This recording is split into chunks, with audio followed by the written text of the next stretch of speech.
पाकिस्तान के मारूफ क्रिकेटर शोएब मलिक भी बाप बनने वाले हैं। सानिया मिर्जा की सोशल मीडिया पर पोस्ट खबर वायरल हो गई। सानिया ने कहा कि वो उम्मीद से हैं। उन्होंने अपनी फैमिली के वार्डरोब की तस्वीर भी शेयर की।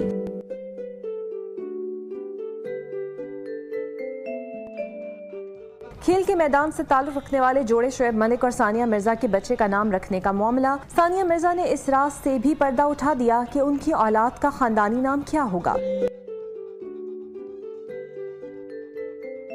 उनके मुताबिक बच्चे का नाम मिर्जा मलिक होगा या हो सकता है। सानिया मिर्जा ने यह भी बता दिया कि शोएब मलिक की ख्वाहिश है कि लड़की हो। शोएब मलिक और सानिया मिर्जा ने 8 साल कबल अप्रैल 2010 में शादी की थी।